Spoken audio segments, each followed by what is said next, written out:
সেই ঝামেলাটা হচ্ছে কি, আমি যত বুঝিনি বলো।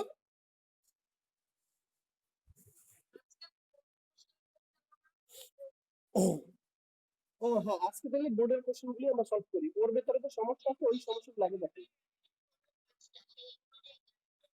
ওকে, এই প্রথম প্রথম পাঁচটার ভেতরে কি কি ছিল সেটা বলো।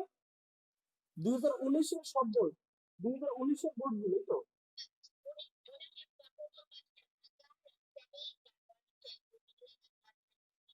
ঢাকা, রাজশাহী, তারপর হচ্ছে কি দিনাজ দিনাজপুর, আর সিলেট, আর হচ্ছে যশোর। আচ্ছা, এই পাঁচটা আমাদের ছিল 2019 সাল।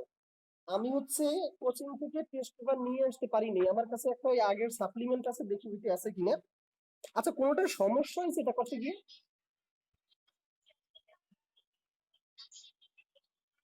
ওকে ওকে ওকে, একটু একটু একটু কথা বলো না, আমি বলতেছি। আমি কি বলতেছি, এরকমের সবাই মিলে বললে অজবরল হবে। ঢাকায় কারো কোনো সমস্যা আছে?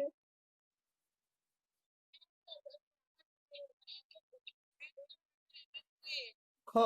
ওকে, রাজশাহীতে কারো কোনো সমস্যা আছে?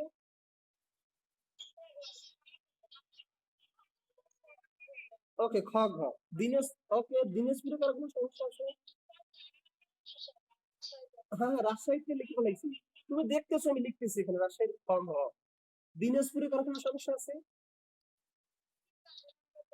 দিনাজপুরের স্যার। ওকে, আমি তাহলে দিনাজপুরের, হ্যাঁ হ্যাঁ, দিনাজপুরের স্যার আমি বলতেছি, সমস্যা নেই। সিলেটের স্যার, আর যশোরের সবগুলোরই চারের সমস্যা। Okay, হ্যাঁ এই তো লিখছি স্যার, প্রত্যেকটা বডি ঢাকা, রাজশাহী, দিনাজপুর, সিলেট এবং যশোর। এটা হচ্ছে এইগুলো আমাদের সমস্যা হয়েছে। আচ্ছা দেখো, আমরা হচ্ছে আহ তাহলে আমাদের সমস্যাটা হইলো 2019-এর ঢাকা বোর্ডের খ। আচ্ছা দেখো,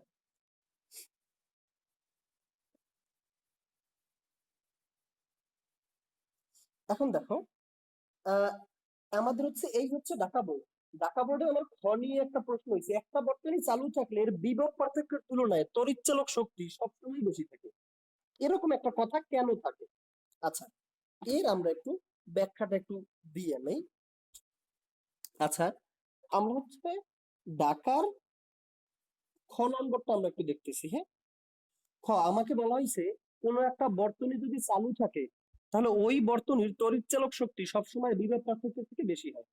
আচ্ছা, আমরা এই কথাটা বলে দিছিলাম যে সমগ্র বর্তনীর বিভব পার্থক্য, এই যদি একটা যদি বর্তনী হয়, তাহলে ধরো বর্তনীর তুল্য রোধ হইলো এই, আর ইকুইভ্যালেন্ট, এটা হচ্ছে বর্তনীর তুল্য রোধ। বহির্বর্তনীর রোধ মানে সবগুলো রোধকে একটা রোধ বানাইছো, সেই তুল্য রোধটা হচ্ছে আর ইকুইভ্যালেন্ট। আর এখানে আমার অভ্যন্তরীণ রোধ আছে আর।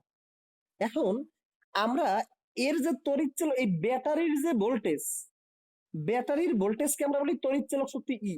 এখন দেখো, আমরা জানি কোন একটা, এই হচ্ছে আই যাচ্ছে,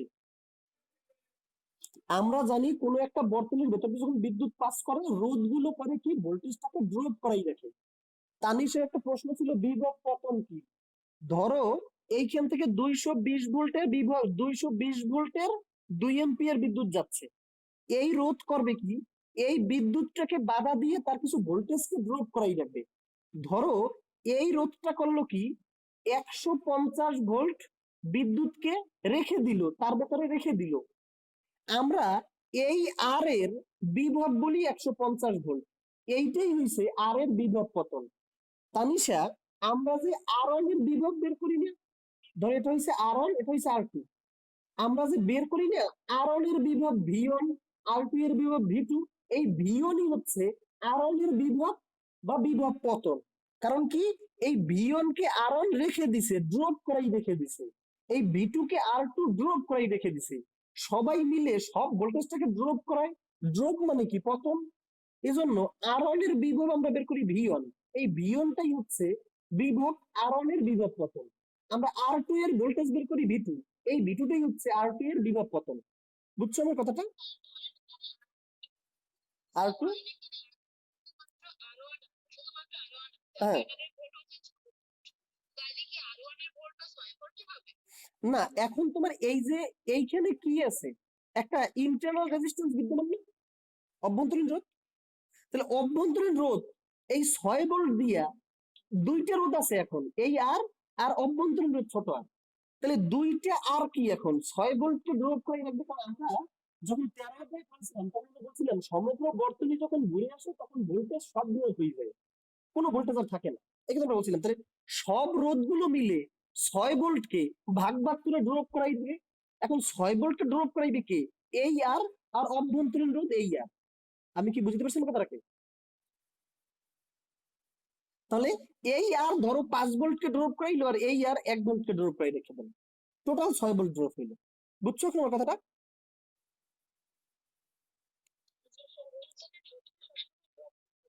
হ্যাঁ, অভ্যন্তরীণ রোধ তো একটা রোধ, আর সকল রোধই তো কিছু না কিছু ভোল্টেজকে ড্রপ করাই রাখবে। ক্লিয়ার? বুঝতে পারছি?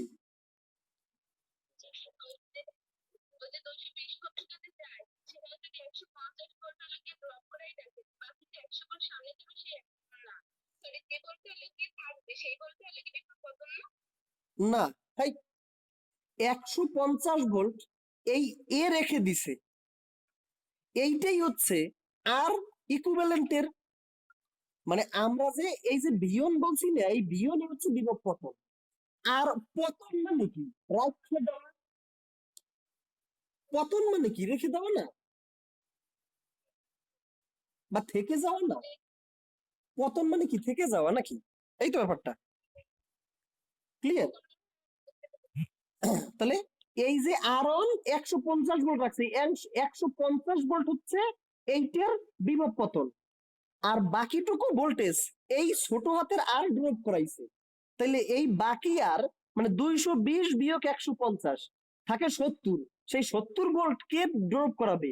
এই এই আর ড্রপ করাবে। তাহলে এই আর এর বিভব পতন হচ্ছে 70 ভোল্ট, বিভব পতন হচ্ছে 70 ভোল্ট। মানে আমরা যে আর এর বিভব বের করি, আর2 এর বিভব বের করি, ওইটাই আর এর বিভব পতন, আর2 এর বিভব পতন। ক্লিয়ার?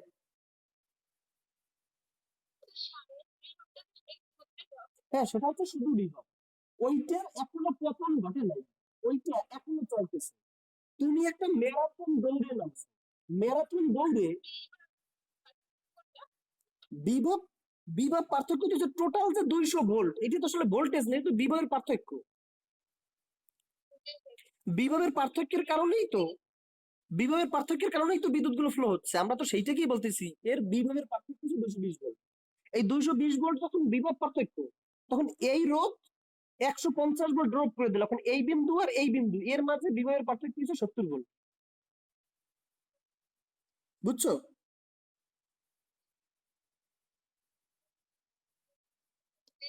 আচ্ছা, পুরোটার বিভব পার্থক্য 220 ভোল্ট, এ 150 ভোল্ট ভোল্টেজকে ড্রপ করাই দিয়েছে, তার মানে এই দুইটার মাঝে এখন বিভব পার্থক্য বাকি 70 ভোল্ট।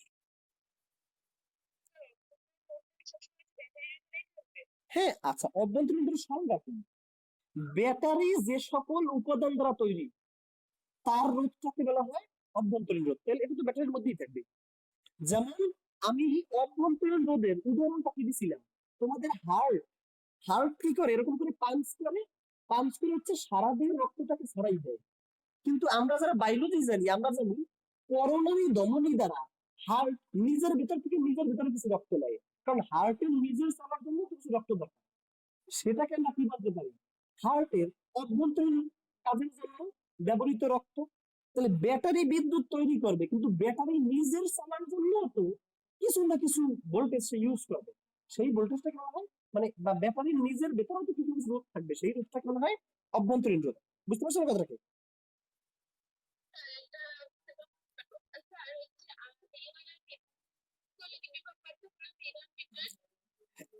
বিয়ন, বিয়ন হচ্ছে এই দুইটার মধ্যবর্তী বিভবের পার্থক্য, এই দুইটার মধ্যবর্তী বিভবের পার্থক্য হচ্ছে বিয়ন, এই দুইটার মধ্যবর্তী বিভবের পার্থক্য হচ্ছে V2।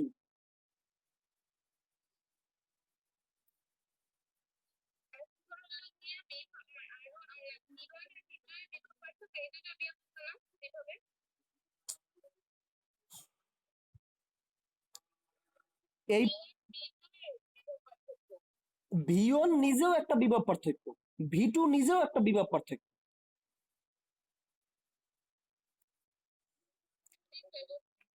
V1 হচ্ছে R1 V1 ড্রপ করাই রাখছে, তার মানে হচ্ছে R1 এর দুই প্রান্তের বিভবের পার্থক্য হচ্ছে V1 এর সমান। R2 V2 ড্রপ করাই রাখছে, তার মানে হচ্ছে R2 এর দুই প্রান্তের বিভব পার্থক্য V2 এর সমান। আচ্ছা যাই হোক, আমরা একটু দেখি। আমাদেরকে বলা হয়েছে কোনো একটা বর্তনী যখন চালু থাকে তখন তার সবসময়, কোনো একটা বর্তনী যখন চালু থাকে তখন সবসময় তার বিভবের পার্থক্য হয় তড়িৎচালক শক্তির থেকে কম।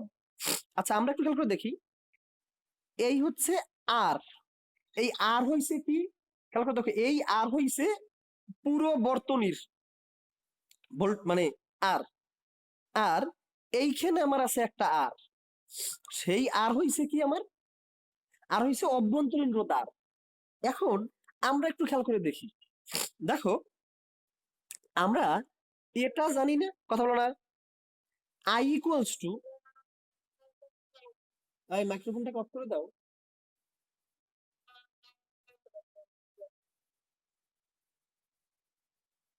আচ্ছা দেখো, এখানে হচ্ছে আমরা কি এইরকম একটা সূত্র জানি না, ভি ইকুয়ালস টু আই আর, বা আই ইকুয়ালস টু কি, ভি বাই আর। এখন দেখো সমগ্র বর্তনীর, সমগ্র বর্তনীর বিভব পার্থক্যকে তড়িৎচালক শক্তি বলে, এই তো ক্লিয়ার। তাহলে দেখো আই ইকুয়ালস টু সমগ্র বর্তনীর বিভব পার্থক্য, তুমি যদি পুরো বর্তনীর আই নিয়ে তুমি যদি চিন্তা করো, পুরো বর্তনীর আই, আই সমান কি ভি বাই আর, তাহলে পুরো বর্তনীর আই সমান পুরো বর্তনীর ভি বাই পুরো বর্তনীর আর, তাহলে পুরো বর্তনীর আই সমান পুরো বর্তনীর বিভব পার্থক্যকে কি আমরা তড়িৎচালক শক্তি বলি। এই ই বাই পুরো বর্তনীর আর কোনটা, এই আর প্লাস অভ্যন্তর, এই আর মানে কি, ওই যত রোধ থাকবে সব রোধকে আমরা তুল্য রোধ বানানোর ফলে যে একটা আর পাইলাম সেই আর হইছে এই, এর সাথে এই আরও তার সাথে যোগ দিয়ে দেব, কারণ ওই সব মিলেই আর, আর অভ্যন্তরীণ রোধ আর।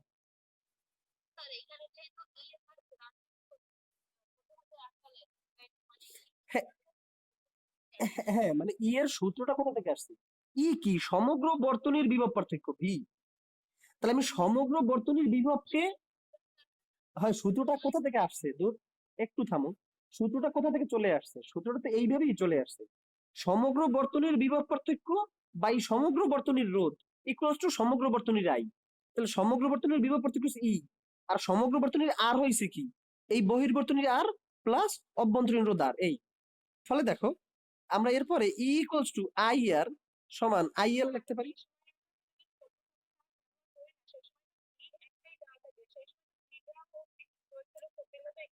তখন ভি সমান ই, তখন বিতেই, কারণ কোনো অভ্যন্তরীণ রোধ নাই।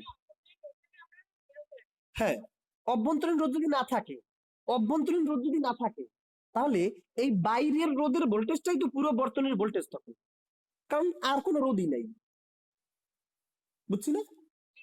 ওকে, তাহলে দেখো ই,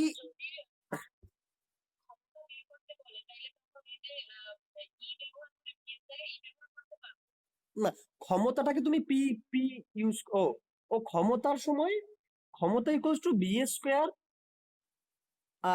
আর, বি স্কোয়ার বাই আর, এই সময় তুমি বি এর জায়গায় ই ব্যবহার করতে পারবা কিনা সেটা, যদি অভ্যন্তরীণ রোধ দেয়া না থাকে তাইলে তুমি বি এর জায়গায়, আমি তখন তুমি বি এর জায়গায় ই ব্যবহার করতে পারবা, আর অভ্যন্তরীণ রোধ দেওয়া না থাকলে আর ব্যবহার করতে পারবে না, বুঝছো। কারণ অভ্যন্তরীণ রোধ দেওয়া না থাকলে তো এই রোধের ভোল্টেজটুকু বাদ যাবে না, ই থেকে, ই আর ভি তো তখন এক না, ভি হইছে এই ভি, আর ই হইছে এই ভি প্লাস এই রোধেরও যে ভোল্টেজটা ড্রপ ঘটাইছে সেইটাও, বুঝছি। এখন দেখো এই আই আর সমান কি ভি, এই ভি কি বর্তনীর বিভব পার্থক্য প্লাস এই আই আর, এটাকে আমি ভি প্রাইম দ্বারা প্রকাশ করতে পারি, ক্লিয়ার, বোঝা গেছে। আচ্ছা এখন দেখো এখানে ভি বহির্বর্তনীর বহির বর্তনীর বি হচ্ছে বহির্বর্তনীর বিভব। ক্লিয়ার? বহির্বর্তনীর বিভব মানে কি? বহির্বর্তনীর বিভব পতন, কিন্তু বিভব পতন। কারণ এই এই আর এর বিভব মানে কি? যতটুক বিভব এই আর রেখে দিছে বা বিভবের যতটুক পতন ঘটাইছে।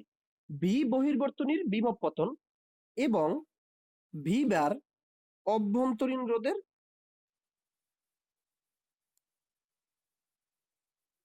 বিভব পতন। ভি বার হচ্ছে অভ্যন্তরীণ রোধের বিভব পতন। আচ্ছা, এখন এই কথাটা কি আমি বলতে পারি, যেহেতু ই equals to V plus V বার, অতএব ই ভি এর চাইতে বড়। ইটা তুমি কেমনে পাও? ভি প্লাস ভি বার দুইটাকে যোগ দিয়া তুমি ই পাও। তাহলে একা ভি এটার সাথে কি ই অবশ্যই বড় হবে, বুঝছি? তাহলে কি দুইটার যোগ দিলে তুমি ই পাও। তাহলে এই ধরো এখানে যে 5 ইকুয়ালস টু 3 যোগ 2, তার মানে কি 5 3 এর চাইতেও বড়, 5 2 এর চাইতেও বড়, কিন্তু দুইটার যোগফলের সমান।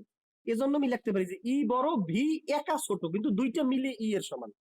তাহলে এখন কি আমি বলতে পারি তড়িৎচালক শক্তি সবসময় বিভবের চাইতে বেশি থাকে। কারণ বিভব বলতে আমরা যতটুকু কাজে লাগাইতে পারি ততটুকুকে বোঝাই। অভ্যন্তরীণ রোধ যেইটুকু বিভব পতন ঘটায় ওইটুকু বিভব তোমার কোনো কাজে লাগে না। ওটুক বিভব তো এই যে যন্ত্র চলে বা যে ব্যাটারিটা, সেই ব্যাটারিটা নিজের কাজে লাগায়, ওটা তো তোমার কাজে লাগাইতে পারো না।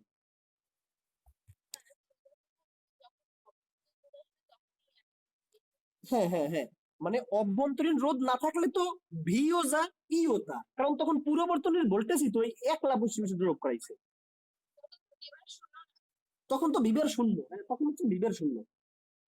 এখন আমাকে বলছে যখন বর্তনী চালু থাকে, বর্তনী চালু থাকার মানে এই ব্যাটারি চালু আছে, আর ব্যাটারি চালু থাকার মানে এর কিছু না কিছু অভ্যন্তরীণ রোধ থাকবেই থাকবে, কারণ ব্যাটারি চালু থাকলে চলতে হলে তার কিছু না কিছু লাগবেই, বুঝছি?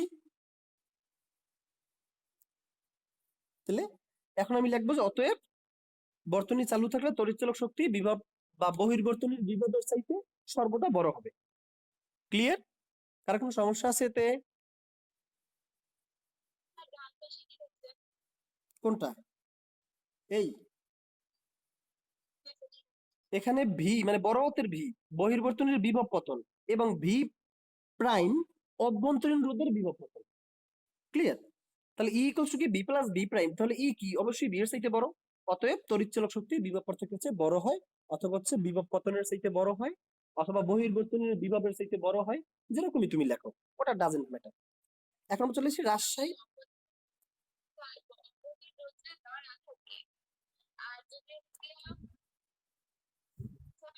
বলো বলো।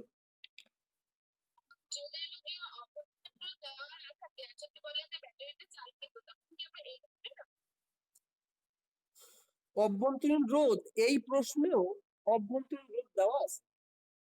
এই প্রশ্নটাও কি অভ্যন্তরীণ রোধ দেওয়া আছে? অভ্যন্তরীণ কিন্তু দেওয়া নাই। আমাকে বলছে একটা বর্তনী চালু থাকলে বিভব পার্থক্যের তুলনায় তড়িৎচালক শক্তির মান সর্বদা বেশি থাকে। এজন্য আমি অভ্যন্তরীণ রোধ ধরে নিছি। আর অভ্যন্তরীণ রোধ আমি ধরে নিছি, আর কারণ ব্যাটারি চালু থাকলে কিছু না কিছু অভ্যন্তরীণ রোধ থাকেই থাকে। ওটা আমরা ম্যাথ করার সময় বাদ দিয়ে ধরি, সেটা হচ্ছে আমাদের নিজেদের সুবিধার জন্য, কিন্তু কিছু না কিছু থেকে যায়, সবসময় থেকে যায়। আচ্ছা, ওকে, এখন আমরা চলে যাব কোথায়? রাজশাহী বোর্ডের গ আর হচ্ছে খ। আচ্ছা, আমরা একটু রাজশাহী বোর্ডের ঘর ক্ষয়ে একটু আমরা চলে যাই।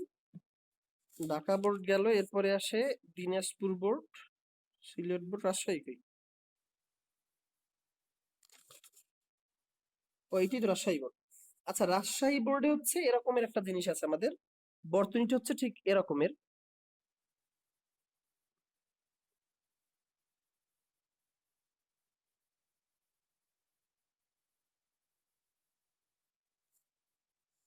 এটার এই প্রান্ত হচ্ছে ভি লাগাবো।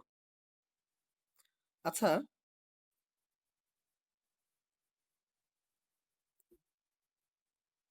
ওকে, হ্যাঁ, খ আর ঘ। আচ্ছা, এই এখন না, হ্যাঁ, পরে পরে পাঠাও। আমি এখন একটু এগুলো একটু দেখাইতেছি। আচ্ছা ওকে, আমি একটু খেয়াল করি। আমি মাইক্রোফোনটা অফ করে দাও। আচ্ছা দেখো, আচ্ছা তার পূর্বে একটা কথা একটু আমরা লিখে নেব। সেটা হচ্ছে এই প্রশ্নটা মেবি আমার বলা হয় নাই, ক্লাসে হইলে বলতাম, কিন্তু এই তো অনলাইনে, এজন্য গোলাই যায়, তালগোল পাকাই যায় কিছু পড়াশোনা। সেটা হচ্ছে ভোল্টমিটারকে সবসময় রোদের সাথে সমান্তরালে যুক্ত করা হয়, আর অ্যামিটারকে সবসময় রোদের সাথে শ্রেণীতে যুক্ত করা হয়। খেয়াল করে দেখো, আমি এর কারণটা বলবো। ভোল্টমিটারকে সবসময় রোদের সাথে সমান্তরালে যুক্ত করতে হয়, আর অ্যামিটারকে সবসময় রোদের সাথে শ্রেণীতে যুক্ত করতে হয়। কেন? এই প্রশ্নটা একটু লিখে নাও, এটা চলে আসে। আচ্ছা, এটা হচ্ছে দুই দুই মার্কসের একটা প্রশ্ন চলে আসতে পারে। এই প্রশ্ন দেখে আমার মনে পড়লো, এই যে ভোল্টমিটারটাকে আমরা কি সমান্তরালে যুক্ত করছি না, এই প্রশ্নটা দেখে আমাদের মনে পড়লো। তাই হচ্ছে আমি একটু বলে দিই। ভোল্ট মিটার ভোল্টমিটারকে সমান্তরালে ও অ্যামিটারকে শ্রেণীতে কেন যুক্ত করা হয়? কেন ভোল্টমিটারকে আমরা শ্রেণীতে যুক্ত করতে পারি না? কেন হচ্ছে আমরা, আচ্ছা আমরা, আচ্ছা ওকে, আমি দেখাইতেছি।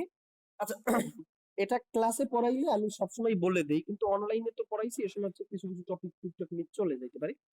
ভোল্টমিটারকে সমান্তরাল এবং অ্যামিটারকে কেন শ্রেণীতে যুক্ত করা হয়, আমরা এর কারণটা একটু বোঝার চেষ্টা করি। আচ্ছা দেখো, আমরা ভোল্টমিটার দিয়ে কি করি? ভোল্টেজ মাপি। আর অ্যামিটার দিয়ে কি করি? কারেন্ট মাপি। আচ্ছা, এখন তুমি খেয়াল করে দেখো, তুমি ধরো, এই ধরো তোমার একটা বর্তনী আছে, এই তুমি এইখানে অ্যামিটার রাখলা, আর এই একটা রোধ আছে, এটা হইছে R1, এই হইছে R2। তুমি এই R2 এর ভোল্টেজ মাপবা, তখন তুমি ভোল্টমিটারটাকে সমান্তরালে রাখো। এর আসলে আমি কারণটা একটু বলি। আমরা জানি, এখন দেখো, আমরা এইখান দিয়ে হচ্ছে বিদ্যুৎ বেরোইলো, এই গেল। এখন দেখো, অ্যামিটারের মধ্য দিয়েও যতটুক বিদ্যুৎ যাবে, R1 এর মধ্য দিয়েও ততটুক বিদ্যুৎ যাবে। ক্লিয়ার? এই অ্যামিটার আর R1 এটা কি শ্রেণীতে আছে না? আমরা কি জানি শ্রেণীতে বিদ্যুৎ ভাগ হয়? শ্রেণীতে বিদ্যুৎ ভাগ হয়?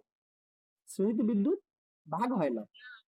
ফলে অ্যামিটারের ভেতর দিয়েও যতটুক বিদ্যুৎ যাবে, আর এই রেজিস্ট্যান্সের ভেতর দিয়েও ততটুক বিদ্যুৎই যাবে। তার মানে R1 এর সাথে অ্যামিটার শ্রেণীতে লাগানো মানে কি? অ্যামিটারের বিদ্যুৎ সমান R1 এর বিদ্যুৎ। তার মানে R1 এর বিদ্যুৎ অ্যামিটারের মাধ্যমে পরিমাপ করতে পারলাম। আমরা জানি সমান্তরালে ভোল্টেজ ভাগ হয়, সমান্তরালে ভোল্টেজ সেম সেম থাকে। তাহলে R2 এরও যে ভোল্টেজ, এই ভি এরও কি সেম ভোল্টেজ। ফলে এখন দেখো, আমি ভোল্টমিটারটা যদি সমান্তরালে লাগাই, ভোল্টমিটারটা যদি আমি সমান্তরালে লাগাই, তাইলে ব্যাপারটা কি হয়? R2 এরও যেই ভোল্টেজ হয়, আর ভোল্টমিটারেরও তো সেম ভোল্টেজই হয়। তাহলে ভোল্টমিটারের ভোল্টেজ সমান R2 এর ভোল্টেজ। আমি কি বুঝতে পারছি না কথাটা কি? আর তুমি যদি ভোল্টমিটারটাকেও তুমি যদি শ্রেণীতে লাগাইতে, তুমি একটু খেয়াল করে দেখো, তুমি যদি ভোল্টমিটারটাকেও তুমি যদি শ্রেণীতে লাগাইতে, এই হচ্ছে একটা রোধ, এই হচ্ছে একটা রোধ। এখন তুমি ভোল্টমিটারটাকেও তুমি যদি শ্রেণীতে লাগাইতে, তাহলে দেখো, ভোল্টমিটার আর R2, এদের ভোল্টেজ কি সেম থাকতো নাকি ভিন্ন ভিন্ন থাকতো? আমরা মানে কি শ্রেণীতে ভোল্টেজ ভাগ হয়, তাহলে ভোল্টমিটারের ভোল্টেজ আর R2 এর ভোল্টেজ কোনোদিনও সমান হতো না। তাহলে কি আমি ভোল্টমিটারের পার্ট দেখিয়া R2 এর ভোল্টেজ বের করতে পারতাম? এখন কিন্তু ভোল্টমিটারের ভোল্টেজও যা, R2 এর ভোল্টেজও তা। আমি কি বুঝতে পারছি আমার কথাটা কি?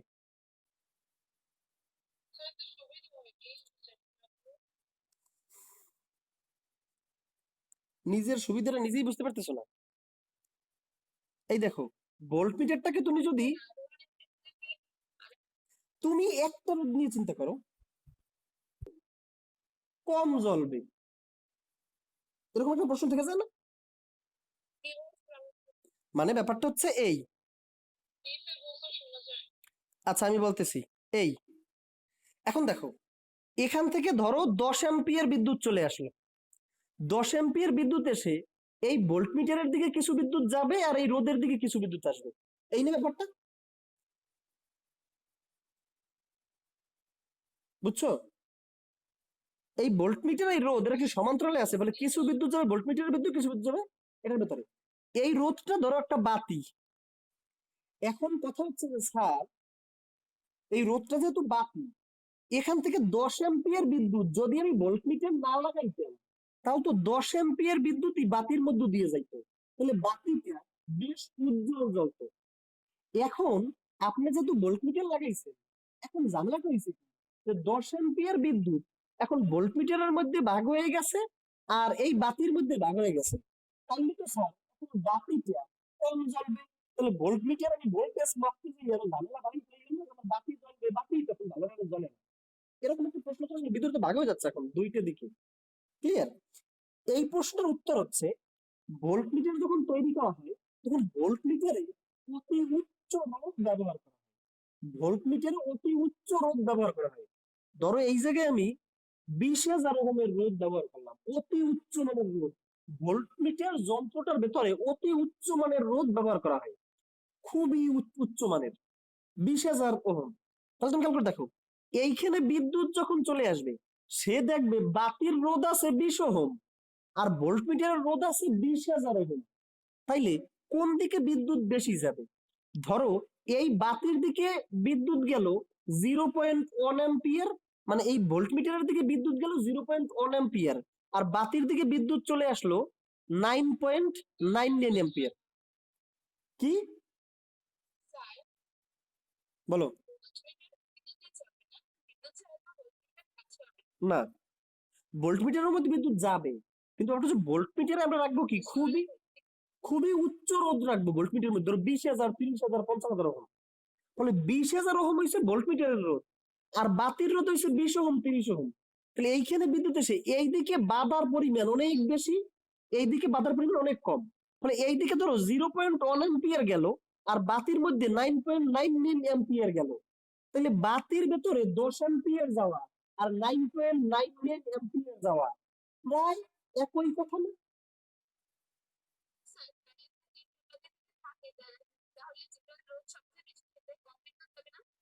সেরকমই তো হয়, তুমি কেন তুমি জানো নাকি? শর্ট সার্কিটের সময় সব বিদ্যুৎ কেন চলে যায়, কোনো বাধা পায় না, সব বিদ্যুৎ তার ভেতর দিয়ে চলে যায়। ওকে, দেখো তাহলে ভোল্টমিটারটাকে আমরা সমান্তরালে যুক্ত করি, কিন্তু ভোল্টমিটারের রোধটা খুবই উচ্চ রোধ রাখি বিদায় মেইন তড়িৎ প্রবাহের তেমন কোনো পরিবর্তন হয় না। যাওয়ার কথা ছিল 10 অ্যাম্পিয়ার, হয় 9.99 অ্যাম্পিয়ার, তেমন কোনো পরিবর্তন হয় না। আর ভোল্টমিটারটাকে তুমি যদি আহ শ্রেণীতে যুক্ত করতা, তাহলে তো তুমি ভোল্টই ঠিক মতো মাপতে পারো না, তখন তো আর এক ঝামেলা। এই তো। আর অ্যামিটার, খেয়াল করো অ্যামিটার যেহেতু শ্রেণীতে যুক্ত, এজন্য অ্যামিটারের রোধ খুবই কম রাখা হয়, অ্যামিটারের রোধ খুবই কম রাখা হয়। ক্লিয়ার? কারণ এটা শ্রেণীতে যুক্ত আর এটা কারণ এখানে তো বিদ্যুৎ ভাগ হয় না, যেহেতু বিদ্যুৎ ভাগ হয় না সেহেতু মানে বেশি রোধ লাগাই কাজ কি যাবে, যা যাওয়ার তাই যাবে। বুঝছো? কারণ এইখানে অল্প রোধ লাগিলেও কোনো সমস্যা নাই, যা বিদ্যুৎ যাবে তাই এর ভেতর দিয়ে যাবে।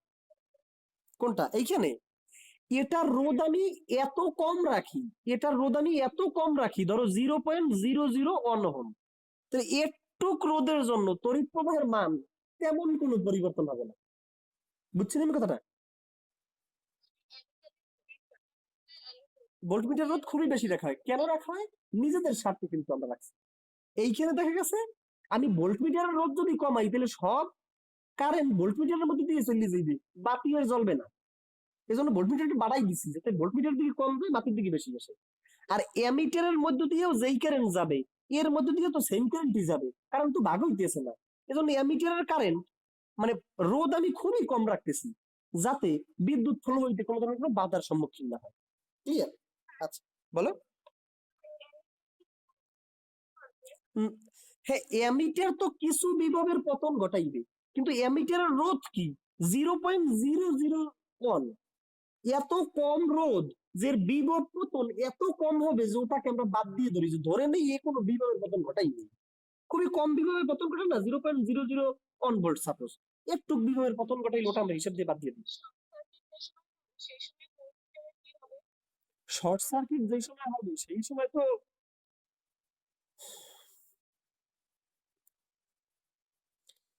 এখান থেকে ধরো তুমি একটা শর্ট সার্কিট পেয়েছো, আর এখান থেকে হচ্ছে এই হচ্ছে একটা রেজিস্ট্যান্স, এই তুমি একটা ভোল্টমিটার লাগাইছো, শর্ট সার্কিটের সময় তো সব এর মধ্যে দিয়েই চলে যাবে, এর ভোল্টেজ তখন 0 হবে।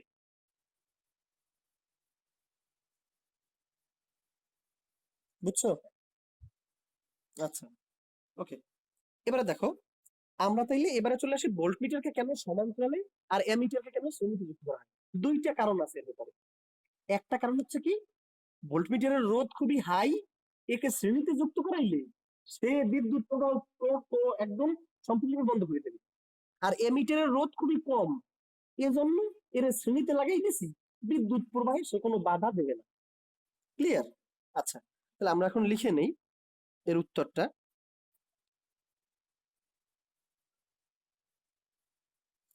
ভোল্টমিটার দিয়ে,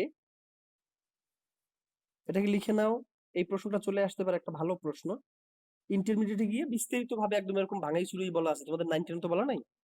আচ্ছা, ভোল্টমিটার দিয়ে কোন রোধের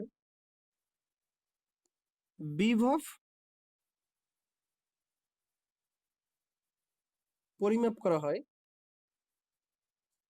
এবং অ্যামিটার দিয়ে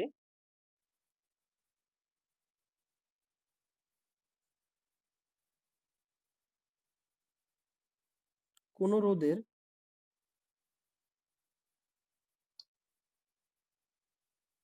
বিদ্যুৎ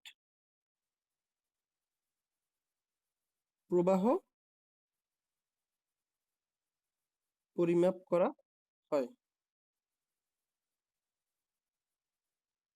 গঠনগত দিক থেকে, গঠনগত দিক থেকে ভোল্টমিটারের ভোল্টমিটারের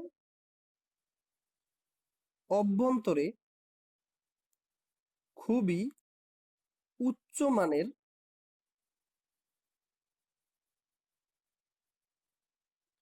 রোধ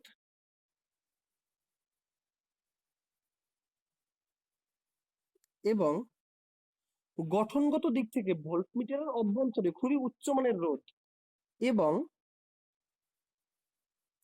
অ্যামিটারের অভ্যন্তরে খুবই কম মানের রোধ ব্যবহার করা হয়। হ্যাঁ, কম মানের রোধ বা নিম্নমানের, লেখো, ভাষাটা তুমি যেভাবে লাগবে সেটা তোমার কথা। খুবই নিম্নমানের রোধ ব্যবহার করা হয়। ক্লিয়ার? খুবই নিম্নমানের রোধ ব্যবহার করা হয়। তাই ভোল্ট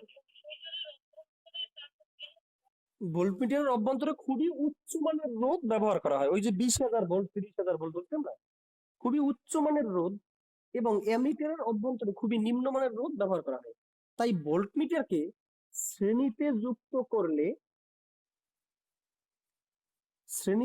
করলে বর্তনীর মোট প্রবাহের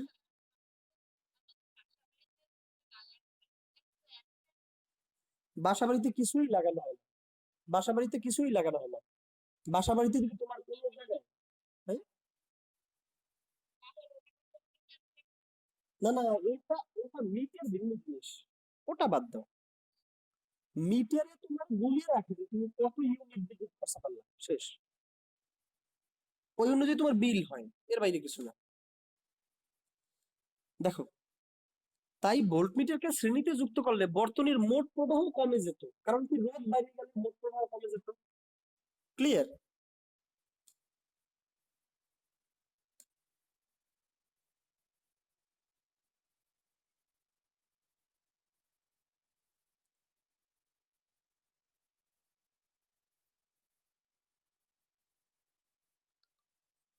অপরদিকে এই পর্যন্ত তোলা হয়েছে। হ্যাঁ হ্যাঁ হ্যাঁ, তোলো তাইলে।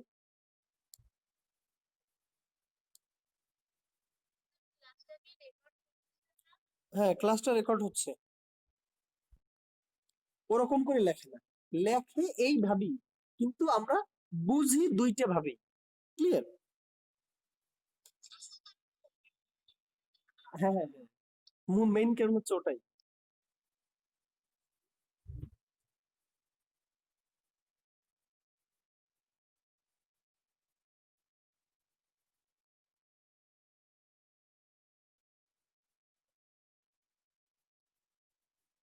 ক্লিয়ার?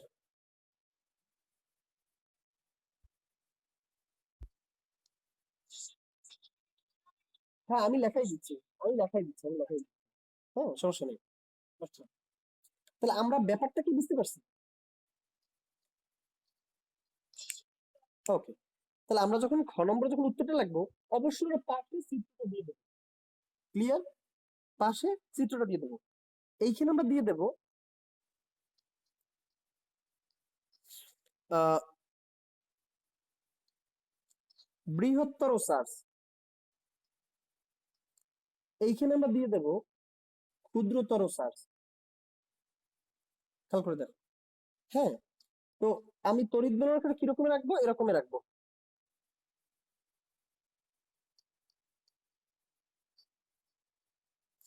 খেয়াল করে দেখবো, তড়িৎ বলরেখা কখনো পরস্পরকে ছেদ করে না, ফলে একটার গায়ে যেন অন্যটা না লাগে। এই হইছে আমার নিরপেক্ষ বিন্দু। মানে এখানে এই গোল দাগটা না দিলেও হয়, শুধু একটা ক্রস দিয়ে দেবা। ক্লিয়ার? এসবের চিত্র। আর এইটাকে তুমি একটু এইখানে একটু টান দিয়ে লিখে দিতে পারো, এটা হচ্ছে কি নিরপেক্ষ বিন্দু। হ্যাঁ, নিরপেক্ষ বিন্দু। এবারে তুমি এই জায়গায় উত্তর লেখা শুরু করবা। ক্লিয়ার? হ্যাঁ, বলো। হ্যাঁ, এই চ্যাপ্টার পড়ার পরেই আমি এক অধ্যায় থেকে রিভিউ শুরু করবো, একদম ফার্স্ট থেকে। আচ্ছা, হ্যাঁ ঠিক আছে, ওগুলো আমরা দেখাবো, সবই দেখাবো, টেনশন করার কিছু নেই, ঠিক আছে। আচ্ছা, চিত্রে একটি, এই গ্রুপে এত মেসেজ দেখে, পড়ালেখা রাখিয়া সারাদিন বন্ধু বান্ধবদের সাথে চ্যাটিং করতে থাকবে, কে নিষেধ করছে? পড়াশোনার সময় তো একটু পড়াশোনা করবো নাকি? চিত্রে একটি তড়িৎ ক্ষেত্র দেখানো হয়েছে।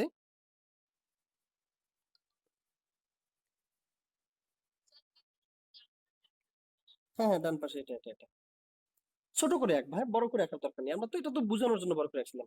যেহেতু বৃহত্তর চার্জের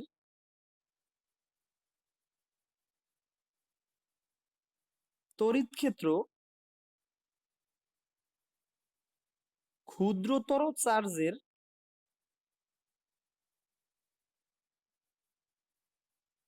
তড়িৎ ক্ষেত্র অপেক্ষা শক্তিশালী, এই প্রশ্নটা তো আমি দশকদের পড়ানোর সময় আমার ক খ এর শিটে থাকার কথা। আমার ক খ এর শিটে মেবি আমি এটা ইনক্লুড করে দিছি। আচ্ছা, হ্যাঁ থাকার কথা, কারণ এত গুরুত্বপূর্ণ প্রশ্ন আমি বাদ দেওয়ার লোক না। যাক, তড়িৎ ক্ষেত্র, যেহেতু বৃহত্তর চার্জের তড়িৎ ক্ষেত্র ক্ষুদ্রতর চার্জের তড়িৎ ক্ষেত্র অপেক্ষা শক্তিশালী। এই শীট তো সবার, আচ্ছা শীটের কি ছবি তুলে এবার দিয়ে দেবো গ্রুপে, যারা পার নাই তারা নিয়ে নেবে এরকম? ওকে ওকে ওকে, আমি দিয়ে দেবো না, আজকে ছবি তুলে দিয়ে দেবো না। তড়িৎ ক্ষেত্র, তড়িৎ, এক অধ্যায়ে আমি কোনো শীট দিই না, এক অধ্যায়ে আমি সব লেখাই পড়াইছি। দেখো, তড়িৎ ক্ষেত্র অপেক্ষা শক্তিশালী তাই, তড়িৎ ক্ষেত্র অপেক্ষা শক্তিশালী তাই আহ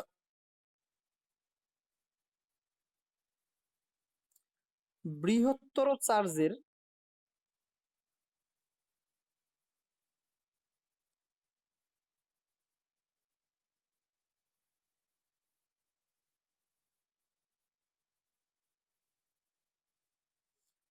ক্ষুদ্রতর চার্জের উপর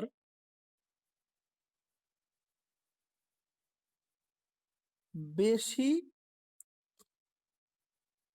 বিকর্ষণ বল প্রয়োগের কারণে,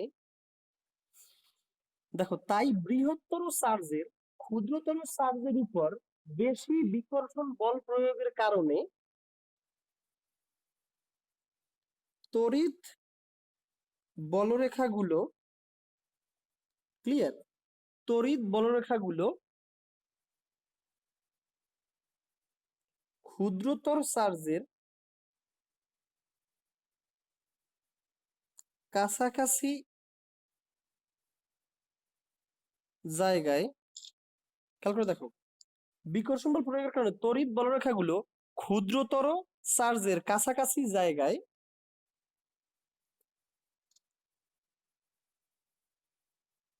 বলরেখাবিহীন অঞ্চল অর্থাৎ নিরপেক্ষ অঞ্চল গঠন করে।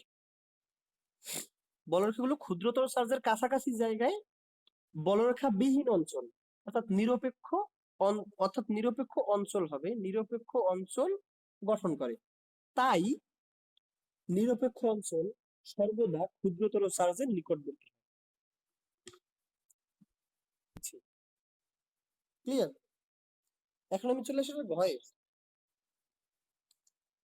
এটার খ গেল, এটার ঘয়ে বলা হয়েছে যদি এ ও বি এর মাঝখানে 10 ওহম রোধ যুক্ত করা হয় তাহলে বিভব পার্থক্য কি পরিবর্তন হবে কিনা। এখানে বিভব পার্থক্য পরিবর্তন হবে কিনা বলতে, এ ও বি এর মাঝে যদি 10 ওহম যদি রোধ যুক্ত করা হয়, দেখো, এ ও বি এর মাঝে যদি 10 ওহম যদি তুমি রোধ যুক্ত করে দাও তাহলে বিভব পার্থক্যের কোনো পরিবর্তন হবে কিনা বলতে বুঝিয়েছে যে এই ভি এর পার্থক্যের কোনো পরিবর্তন ঘটবে কিনা, মানে ভি এর মানের কোনো পরিবর্তন ঘটবে কিনা। কারণ বিভব পার্থক্যটা মাপতেছে কি, বসে বসে ভি বিভব পার্থক্য মাপতেছে। ক্লিয়ার? তাহলে এ আর বি এর মাঝে তুমি যদি 10 কুলম্ব চার্জ তুমি রাখো তাহলে দেখো, খেয়াল করে দেখো,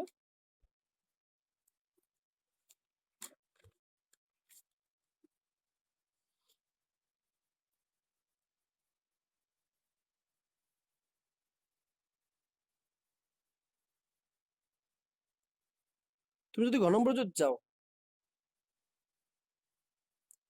প্রথমেই লেখো উদ্দীপকের বর্তনীর রোধদ্বয় সমান্তরালে, এবং এটা লেখা লাগবে না, আমি একটু বুঝিয়ে দিচ্ছি, তোমরা এমনিতেই সুন্দর করে নিজের মতো লিখে নিতে পারবা অথবা লিখেও নিতে পারো। উদ্দীপকের বর্তনীর রোধদ্বয় সমান্তরালে এবং বর্তনীতে আর কোনো রোধ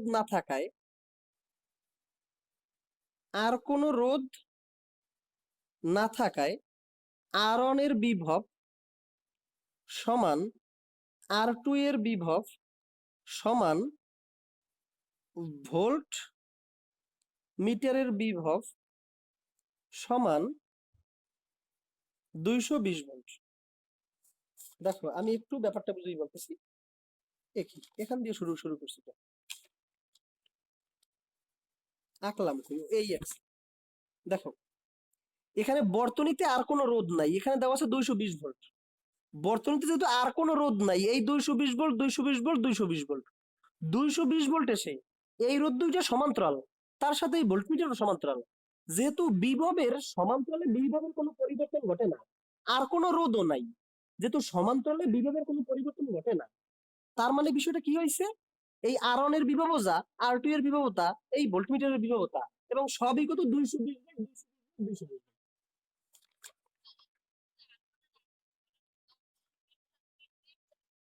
কত বলা আছে? 2 আর 4। আচ্ছা, ওই তো 2 আর 4। ওরে ভাই, তুমি এখানে লেখো 2 ওহমের রোধ, 2 ওহমের বিভব, 4 ওহমের বিভব, এটা তো লেখলেই হয়। তাহলে হ্যাঁ, ধরে ধরে নেওয়া যাবে। তখন হচ্ছে তোমাকে লিখে দেওয়া লাগবে, যেটা হচ্ছে আর ওয়ান, এটা হচ্ছে আর টু। চিত্রতে লিখে দেওয়া লাগবে, চিত্রতে লিখে দেওয়া লাগবে। ওকে, দেখো, তাহলে আমি বুঝতে পারলাম তখন সবার ভোল্টেজ 220 ভোল্ট করে। এখন এ ও বি এর মাঝে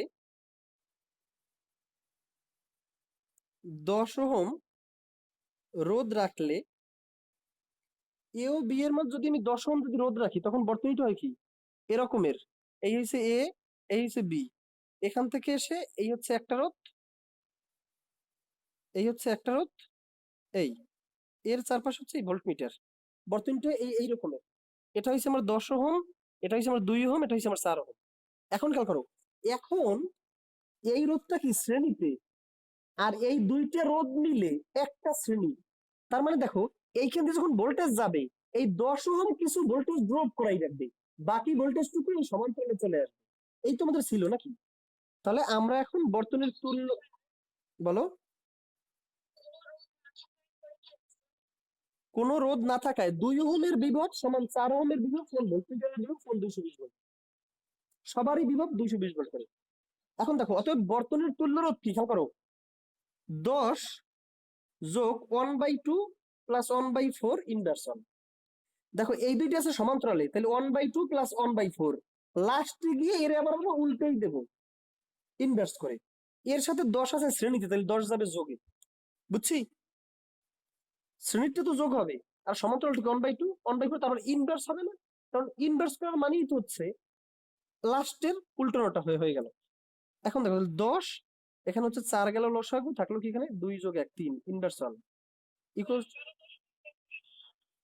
হচ্ছে 11.33 ওহম। এখন খেয়াল করে দেখো, 11.33 ওহম হচ্ছে বর্তনীর মোট রোধ। অতএব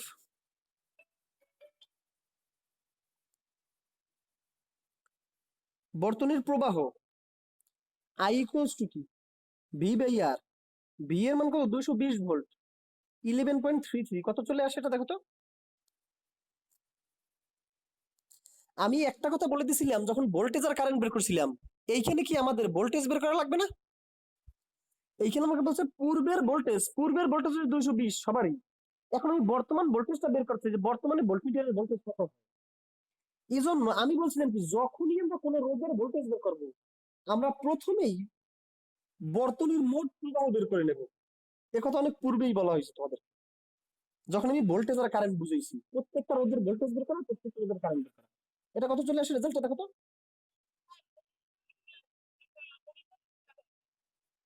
আচ্ছা, 19.41 সামথিং 42, আচ্ছা যাই হোক, 42 অ্যাম্পিয়ার। অতএব 10 ওহমের বিভব পতন, 10 ওহমের বিভব পতন মানে কি, 10 ওহম যতটুকু ভোল্টেজ রেখে দিছে, 10 ওহমের বিভব পতন V1 সমান কি, আই আর ওয়ান। দেখো টোটাল আই কিন্তু এই আর ওয়ান এর মধ্যে দিয়ে গেছে। এটাকে আমরা ধরে নিই আর ওয়ান তো না, I into 10। Clear? I R I R এর মান কত, 10, টোটাল আই কিন্তু এর ভেতর দিয়ে গেছে। তাহলে আই এর মান কত, 19.42 গুণ হচ্ছে 10, তাহলে কত চলে এনেছে, 194.2 ভোল্ট। এ রেখে দিছে 194.2 ভোল্ট।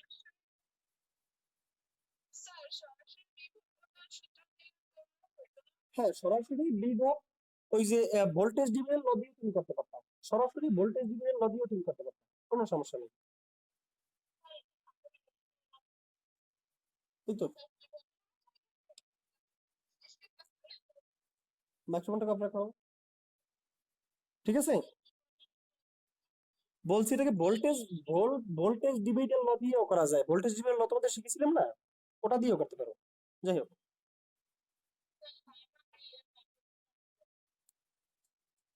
আচ্ছা সমস্যা নেই। আচ্ছা, তাহলে দেখো, আর এই 10 ওহম কত রেখে দিছে, 194.2। টোটাল ভোল্টেজ ছিল কত, 220 ভোল্ট। 220 ভোল্ট থেকে এই 10 ওহম রেখে দিছে বা পতন ঘটাইছে 194.2 ভোল্ট, তাহলে বাকি ভোল্টেজ টুকু কি এই সমান্তরালে চলে আসছে। আমাদের এই সমান্তরালে ভোল্টেজ ভাগ হয় না, তাহলে সমান্তরালে যদি ভোল্টেজ ভাগ হয় না, বাকি ভোল্টেজ টুকু এই দিকেও যা, এই দিকেও তা, এই দিকেও তা। ক্লিয়ার? তাহলে অতএব একই। অতএব ভোল্ট মিটারের বিভব, অতএব ভোল্ট মিটারের বিভব কি 220 বিয়োগ 194.2 এত ভোল্ট। কত চলে আসে দেখো তো?